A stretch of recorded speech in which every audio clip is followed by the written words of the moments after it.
Nagpagas pa ako 1.5 oh. Full tank kanina. Hindi ko dapat makalimutan yung ibabayad dito ni tracking kung magkano eh. Sabihin ko sa inyo mga kaibigan na ang ibabayad sa akin dito ni tracking, syempre 2 drops lang po.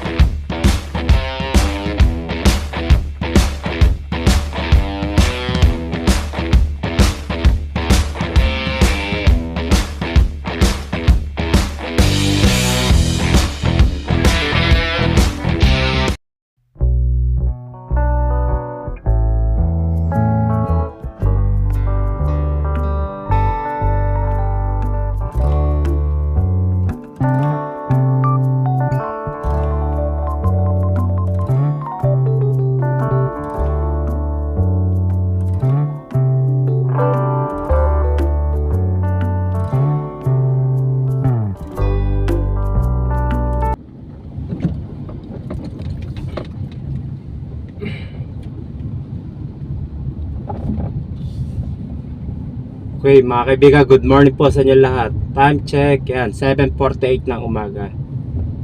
Bali, may deliver po ngayon tayo dito sa may tracking, yan.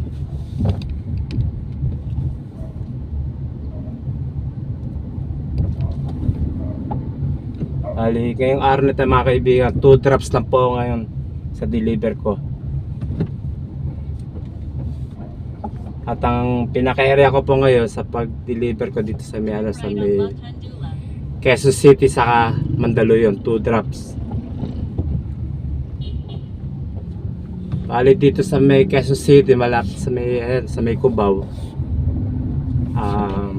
May deliver ako dito sa may Sebmore, 3 box ho. At doon sa may Mandaluyong Sebmore, 1 box. Bali total 4 na box ho di-deliver ko sa parehong store sa may Sebmore. So meron tayo 2 minutes na lang ho, makakarating ho tayo sa first drop ho natin dito sa may Sebmore, Pitwason, Cubao, Quezon City.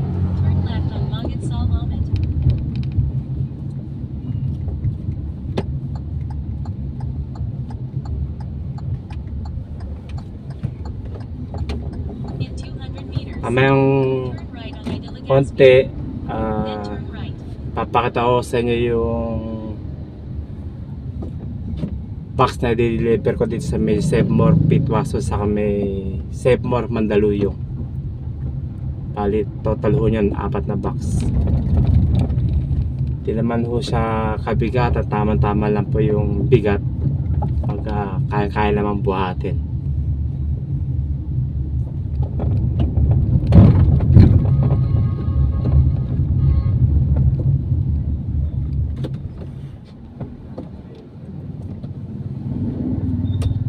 Yan dito oops.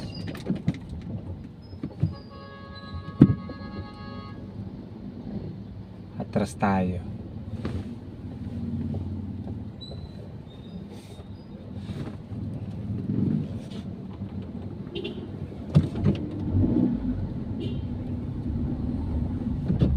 Ito, dito po yung pinaka-receiving area ng ng Sebmore, Pitwason. Ayan, dyan. Yan, may nakatayong lalaki nakapula dyan. Dyan ho.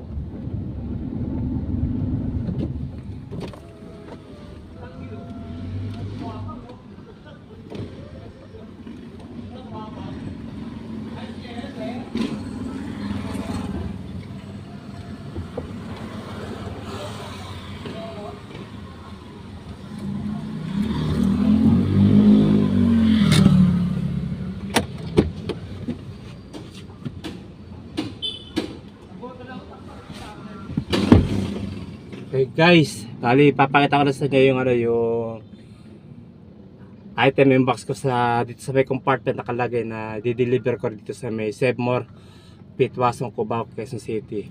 Okay, pakita ko sa inyo.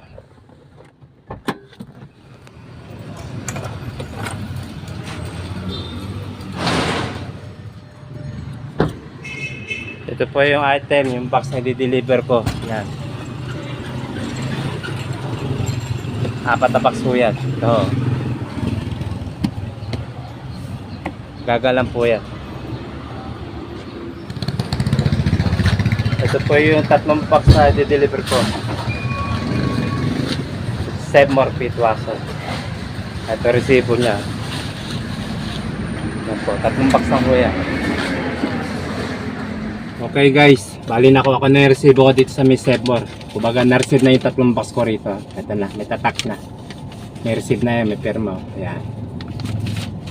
Okay.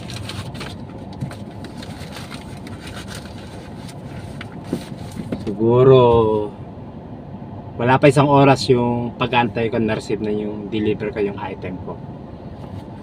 Isang kasi isang oras mahigit, isang oras kalahati, 2 oras.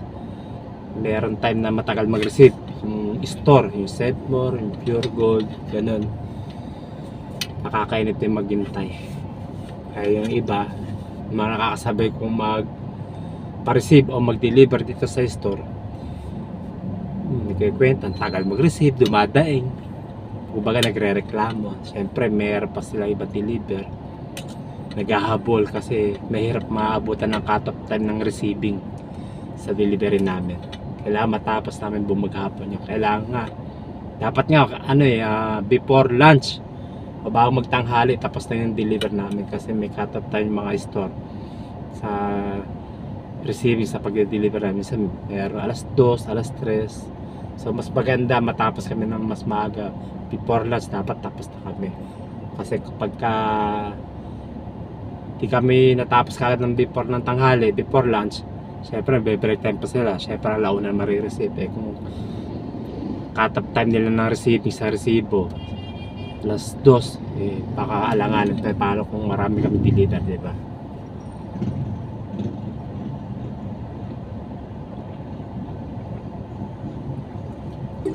Guys, bali sunod na drop ko isang box dito sa may Sebmore Mandaluyong, dito sa may Pen Mall. Ito, ipakita ko sa inyo isang box, 10 yan, isang box na i-deliver ko dyan. Yan yung pinaka last drop ko, isang box lang ho dito sa may Sebmore Pen Mall Residences. Ako po siya ng Mandaluyong City. Okay, at syempre hindi ko makakalimutan yung yung ibabayad sa akin dito ni traffic. Nagpagas pa ako 1.5 full tank kanina.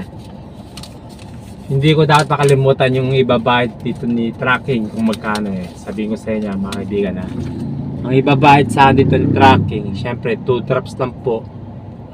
Quezon City sa Mandaluyong, nakita nyo naman. Unang drop ko Sebmore Pitwaso sa may Cubao, Quezon City po yung 3 box. Tapos ito, pinakatawa sa inyo isang box sa may Sebmore Mandaluyong, 2 drops lang po, bali lumalabas sa 4 na box. Ang ibabayad po sa akin ni tracking dito ay nagkakalaga ng 1,590 pesos. Yun po mga kaibigan, panalo na po yun kasi 2 drop naman lang po ako ngayon Okay, saka saglit lang, kaya-kayang buhat. Yun lang po. Kasama akong driver ho dyan, lalo sa tracking. Lagi po tayo magtsatsaga sa ating pagdi-deliver. Sabi nga, kapag may tsaga, may nilaga. Di po ba? Paano kung di tayo nagtsaga? Wala tayong kita, walang pera. Nga. Okay, God bless po sa inyo lahat mga kaibigan. Keep safe and keep on driving.